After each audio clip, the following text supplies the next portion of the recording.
එදත් දක්ෂයෝ සිටියහ සරඹ පෑ සසරෙහි පුරුද්දෙන්. ඇස්වහක් නැහැ, කටවහක් නැහැ. අදත් එහෙමයි, හෙටත් එහෙමයි.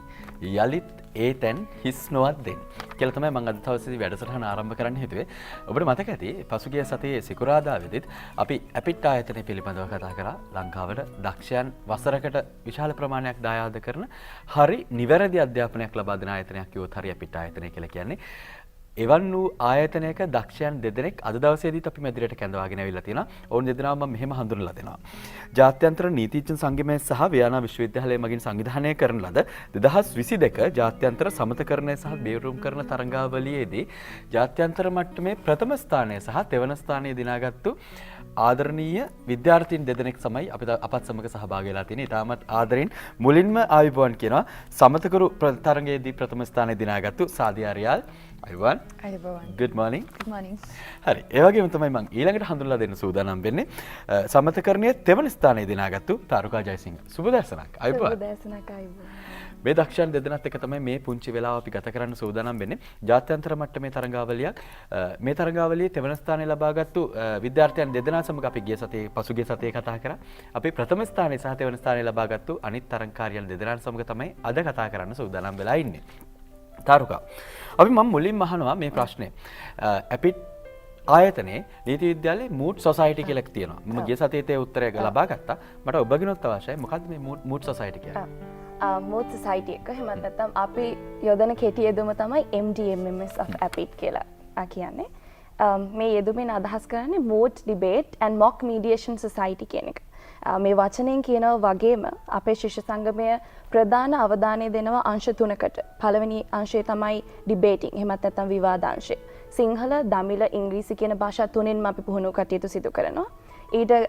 ඊගා දෙවැනි අංශය තමයි arbitration and mooting කියලා කියන්නේ. ඊපස් තුන්වෙනි අංශය තමයි mediation and negotiation සමතකරණය. අපි මේ ජයග්‍රහණය ලබාගෙන තියෙන මේ කිව්ව තුන්වෙනි අංශය ඔස්සේ. මම හිතනවා මේ පැහැදිලි කිරීම ප්‍රමාණවත් කියලා. Sadia, can you tell us about the win? ඔබ ලැබූ සුවිශේෂී ජයග්‍රහණය පිළිබඳව අපි කතා බහ කරමුද? මොකද සාදියාට ඉංග්‍රීසි භාෂාවෙන් පැහැදිලි කරනවා වඩාත් ලේසි කියලා මම හිතනවා. Yes, exactly. Sinhala is not my native language, so I hope it's okay if I answer in English. Okay. But to answer your question, yes, our most recent win was at CDRC Vienna. The competition is organized jointly by the International Bar Association and the Vienna International Arbitral Center. CDRC is a very prestigious platform. It has been running for almost a decade now, and each year it attracts students, mediators, and professionals from all over the globe. We were privileged and honored to have taken part in the 8th edition, which took part in the last few weeks of July this year. I went as a mediator team. I was the sole member, and Taruka and the other two members from last week were part of the negotiation team. What's, I think, monumental and amazing is the fact that this is the first year that Sri Lankan teams were accepted into CDRC in the first place in the history of CDRC Vienna. And that makes it that much more, I think, monumental, the fact that we ranked so high. The negotiation team emerged as the runners-up, so they ranked third in the competition amongst 22 teams, and me as part of 22 in teams, and me as part of the mediator team, we were able to emerge as the champion, so we won the competition. Okay. What was your feeling when you won this competition?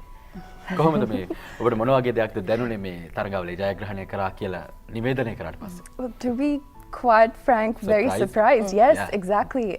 Like I said before, this is the first time that Sri Lanka has taken part in such an international prestigious mediation competition, at least. Even for other mediation competitions and in the mediation world in general, Sri Lanka and Sri Lankan representation is quite new in comparison to arbitration competitions and mooting competitions. And I mean, such prestigious platforms have such high standards. I think when we were performing also, we saw the incredible performances of the other teams from the other countries, and the fact that we were able to rank... What countries? So many, I think, from every continent, Prague. From Brazil, from Prague, Australia, Austria, so many, I think, from all over the globe. And I think amongst those teams, the fact that for the very first time we were able to rank so high and go so far in the competition, I think is amazing, and these achievements are definitely owed to, of course, the students who work hard, but also our coaches, Mr. Mikhail Gutso for the negotiation competition, Mr. Pascal Convalius for myself, and of course the university itself for opening these doors of opportunities for us. Okay. හරි. අන්තිමට උත්තරේ හම්බුණා මට පොඩි කොටසක් හම්බුණා ඊළඟ ප්‍රශ්නෙට. තරංගාවලියකට සහභාගී වෙද්දී අපිට පුහුණු කරවන්න සිටිය යුතුයි. මම පසුගිය සතියේදීත් ඇහුවා ඔවුන්ගේ උත්තර සහ ඔබේ උත්තර වෙනස් වෙන්නත් පුළුවන් සමාන වෙන්නත් පුළුවන්. කොහොම හෝ ඒවා කවුද ඔබ පුහුණු කරේ? ඒ විතරක් නෙවෙයි මොන වගේ තරංකරුවන්ද ඔබට හිටිය අභියෝගයට? පුහුණු කරුවෝ ගැන කතා කරනවා නම් අපේ ටීම් එක නෙගෝෂියේටර් ටීම් එක කෝච් කරේ මිකේල් ගුඩ්සෝ මහත්මයා. ඔහු විදේශ ජාතිකයෙක්. ඩෙන්මාර්ක් ජාතිකයෙක්. ඔව්. එතකොට මීඩියේටර් ටීම් එක කෝච් කරේ පැස්කල් කොම්වාලියස් මහතා. ඔහු නෙදර්ලන්ත ජාතිකයෙක්. ඔහු පිළිබඳව කතා කරේ නැහැ අපි ඒක නිසා. ඔව්. පැස්කල් මහත්මයා විශේෂයෙන් අපිට ඉතාමත් සමීප පුද්ගලයෙක්. මොකද ඔහු අපිව මීට පෙර තරඟාවලි වලටත් අපිව පුහුණු කරලා තියෙනවා. මම පෞද්ගලිකව දකින විදිහට මේක ඇත්තටම ලොකු දෙයක්. විශේෂයෙන්ම එතුමන්ලා විදේශ ජාතිකයන් නිසා. මොකද අපි ගත්තොත් එහෙම ටයිම් සෝන් එක වෙනස්. එතකොට අපිට ලොකු ටයිම් ගැප් එකක් තියෙනවා ප්‍රැක්ටිසස් වලට. ඒ වගේම අපිට ෆිසිකලි හම්බෙන්න බෑ. ඔක්කොම Zoom තාක්ෂණය ඔස්සේ. ඒ වගේම රටේ තියෙන තත්ත්වෙත් එක්ක පවර් කට්ස් මේ ප්‍රශ්න ඔක්කොමත් එක්ක තමයි මාස ගාණක් අපි ප්‍රැක්ටිස් කරේ.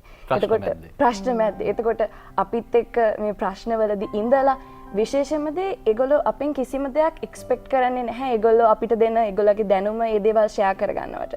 ඉතින් ඒක ඇත්තටම අපිට ලොකු දෙයක්. විශේෂයෙන් ඒගොල්ලෝ විදේශ ජාතිකයන් නිසා සහ ඒගොල්ලෝ ශ්‍රී ලංකාවට මෙහෙම තැනක් දෙන එක. එතකොට මිස්ටර් පැස්කල් කොම්වාලියස්, මිස්ටර් මිකේල් ගුඩ්සෝ ප්‍රෝග්‍රෑම් එක බලනවා නම් මට තේරෙනවා ඒගොල්ලන්ට සිංහල තේරෙන්නේ නැහැ. But I'm happy to translate this for you guys, and we are beyond grateful for all the efforts that you put for us. Teams ගැන කතා කරනවා. ප්‍රෝග්‍රෑම් එක නොබලවත් YouTube තාක්ෂණය හරහා බලන්නත් පුළුවන්. ඔව් YouTube තාක්ෂණය ඔස්සේ. අනෙක් ටීම්ස් ගැන කතා කරනවා නම් අනෙක් විශේෂ දේ තමයි මේ කොම්පිටිෂන්ස් වල තියෙන කල්චරල් ඩයිවර්සිටි, සංස්කෘතික විවිධත්වය. ඒකට අපිට ප්‍රාග්, වියනා, ඔස්ට්‍රේලියා, බ්‍රසීල් මේ වගේ භාෂාව වෙනස්, කතා කරන ඇක්සන්ට් එක වෙනස්. මේ ඔක්කොමත් එක්ක දැන් අපිට තරංගයක් ඉවරනාට පස්සේ චූටි වෙලාවක් දෙනවා මේ කතා කරන්න ටීම්ස් එක්ක. එතකොට අපි හදාගන්න යාළුවෝ මේ තරංගය ඉවර වුණාට මේ යාළුකම් තාම තියෙනවා. ඉතින් ඒක තමයි මට දැනෙන විදිහට විශේෂත්වය පුහුණුකරුවෝ සහ කණ්ඩායම් සම්බන්ධ. තරගයක ජයග්‍රහණයක් ලැබීම කියන්නේ ඉතාමත් සුවිශේෂී දෙයක් ජයග්‍රහණය ලබන කෙනාට. ඒ ලබන කෙනාට ඒක සුවිශේෂී වෙන්නේ මොකද ඒක පෞද්ගලිකව තමන්ගේ මහන්සියෙන් සිදු කරන ලබා ගන්න ජයග්‍රහණයක් නිසා. හරි. තරුකා එහෙම කතා කරගෙන යද්දී මම සාධ්‍යක පැත්තට යනවා. What are the competitions that you have won this year? මොනවාද මේ අවුරුද්ද තුල ඔබ ජයග්‍රහණය කළ තවත් තරංගාවලි? Well, I think this has been an amazing year for us so far, at least. Taruka, do you want to talk about Lex first? Yeah. මීඩියේෂන් සහ නෙගෝසියේෂන් මේ කැටගරි එක යටතේ මේ අවුරුද්දේ අපි එක පිට එක තරඟ ගොඩක් ලබාගෙන තියෙනවා. මුලින්ම ලබාගත්ත මුලින්ම නෙමෙයි ICC පැරිස් මුලින් තිබ්බේ right. So Lex Infinitum Umar සහ මම තමයි ඒ තරඟයට සහභාගී වුණේ. ටීම්ස් 22කින් අපි ලෝකයෙන්ම ප්‍රථම ස්ථානය ලබා ගත්තා. අපිව කෝච් කරේ AJ ජවාද් මහත්මයා සහ APIIT එකේම ඉගෙනම ලැබලා දැන් ඉතාමත් හොඳ වෘත්තියක නියැලෙන සුමියා සාලි මහත්මිය. I think it's enough about Lex. You can talk about ICC. And I think another monumental achievement earlier this year was our participation at ICC Paris Commercial Mediation Competition. It's renowned for being one of the biggest competitions and one of the most awaited mediation events of the entire year. And once again, Sri Lankan representation was quite new. Last year, APIIT was the first Sri Lankan team to get accepted into the competition in the first place, and they ranked 10th in the world. This year, myself and my teammate Arsia Mahir took part, and we were able to rank 5th, and we were the highest scoring negotiation team from 48 teams and 34 countries, while also getting a special award for mediation advocacy. So the fact that we're making such progress in such short amounts of time, I think is really, really brilliant. And I mean, again, like I said, these achievements, of course, are built upon the foundations of our hard work and our dedication, but they wouldn't be possible without all the support and the help that we get from everyone. I think Taruka mentioned our coaches who are from different countries. And I think, I mean, it's impossible to name everyone, but a few people that come to mind are people from all over the globe, like Mr. Jean-Christophe Bath, Miss Natasha Tunkel, our head of law school, Dr. Chatara Varnasuriya, Miss Sarni Gunatilaka, our patrons, Miss Natasha Vijaysekara, our previous president, Ashani Chowda, are just some of the many, many names who are behind the scenes and have really helped us build who we are today. And what's even more interesting is that most of these names are not even Sri Lankan. And yet they root for us and they support us in not only developing ourselves as Sri Lankans and our careers, but also Sri Lanka as a whole, which I think is really, really inspiring. Okay. එහෙම තමයි. සාදිය. සාදියගෙන් මම පොඩක් තරුකාගේ පැත්තට යනවා. තරුකා මේ දැන් තරංගාවලියකට සහභාගී වෙද්දී දැන් ශ්‍රී ලංකාව නියෝජනය කරන අපි වෙන ශාස්ත්‍රයක් හිතමුකෝ. මේ අධ්‍යාපන ශාස්ත්‍ර නෙවෙයි. වෙන යම් ශාස්ත්‍රවල මම දන්නවා අපි හිතමු රූ රැජින තරංගාවලිය සඳහා සහභාගී වුණත් වෙනම රටකට නියෝජනය කළා තමන් මහන්සියෙන් තමයි යන්න ඕන. ගොඩක් වෙලාවට. ඒ කියන්නේ ලැබෙන උදව් ප්‍රමාණය අඩුයි. එතකොට මට පැහැදිලි කිරීමක් කරනවාද කොහොමද ඇපිට් ආයතනයෙන් ඔබට ලැබුණ සහයෝගය මේ තරංගාවලිය සඳහා? ඇත්තටම අපි මෙතන නැහැ ඇපිට් එක නැත්තම්. විශේෂයෙන්ම මතක් කරන්න ඕන මේ තරංගාවලිය වලට අපිට ලොකු රෙජිස්ට්‍රේෂන් ෆී එකක් ගෙවන්න වෙනවා. මේ තරංගාවලිය වල තියෙන ස්ටෑන්ඩඩ් එකත් එක්ක රෙජිස්ට්‍රේෂන් ෆී එක වැඩි වෙනවා. මට නම් කරන්නත් බෑ එච්චර ලොකුයි රෙජිස්ට්‍රේෂන් ෆී එක. ඇපිට් ආයතනය කියලා කියන්නේ one of the few universities අපිව ස්පොන්සර් කරන මේ තරංගාවලිය සඳහා. ඉතින් ඒක ඇත්තටම ලොකු දෙයක්. මොකද අපිට මේ opportunities හම්බෙන්නේ මොකද සාදිය කලින් කිව්වා වගේ ඒ රටවල් වලින් මේවා international competitions ලංකාව හරි අඩුවෙන් තමයි accept වෙන්නේ මේ තරඟවලට. එතකොට මේ දෙන සහයෝගය ඉතාමත් වටිනවා. ඒ අපිට අමතරව අපේ mood society එක අපි කරන්නේ මේවා මුලින්ම අපිට මම කලින් කිව්වා වගේ අපේ අංශ තුනක් තියෙනවා. ඒතකොට මේ අංශවලට අපිට අංශ handle කරන heads ලා ඉන්නවා. එතකොට අපි කරන්නේ සාදියයි මම තමයි mediation handle කරන්නේ. අපි selections තියෙනවා. ඊට පස්සේ selections තියලා කට්ටියව තෝරගෙන හොඳම කට්ටියව ඊට පස්සේ ඒගොල්ලන්ව පුහුණු කටයුතු කරලා ඒ ඔක්කොටම සහයෝගය දෙන්නේ අපිට එකෙන්. හරි. අපිට ආයතනයෙන් තමයි හැම සහයෝගයක්ම ලැබෙන්නේ කියලා කිව්වා. ගිය සතියේත් ආවා ඔබේ විද්‍යාර්ථයන් දෙතරින් මේ සතියේත් අපිට ආයතනයෙන්ම තරුකා ජයසිංහ ඒ වගේම සාදියා රියාල් අද දවසේදී අපේ මැදිරියට කැඳවාගෙන ආවා. බොහොමත්ම ස්තුතියි. අපි හදවතින්ම ජාතික රූපවාහිනිය විදිහට ඔබට ස්තුතිවන්ත වෙනවා. මොකද අපේ රටට මේ විදිහේ ජයග්‍රහණ අවශ්‍යයි. ඒ ජයග්‍රහණ හැම වෙලාවෙම අපේ රට ශක්තිමත් කරනවා. අපේ රට ලෝකයට ගෙනියනවා. මේ පුංචි රට මොන තැනක තියනවාද කියන එක ලෝකයේ යම් තැන්වල ජයග්‍රහණ ලබද්දී ඒ විදිහට ප්‍රචාරය යනවා. ඒක තමයි අපිට සිදු විය යුත්තේ. අපේ රටේ නම නැවත වතාවක් උඩින් තියන්න.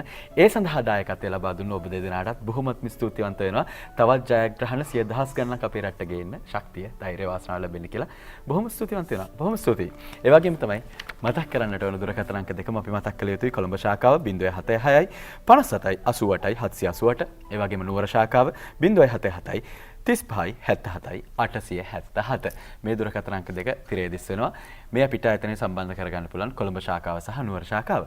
ඉතින් ඔවුන් දෙදෙනාටත් බොහොම ස්තුතිවන්ත වෙන ගම මේ විශේෂාංගය මෙතන නිමා කරන්න සෝදානම්. අපි නුගසෙවන් නිමාවට පත් කරන්නේ රැඳී ඉන්න අපිත් එක්ක.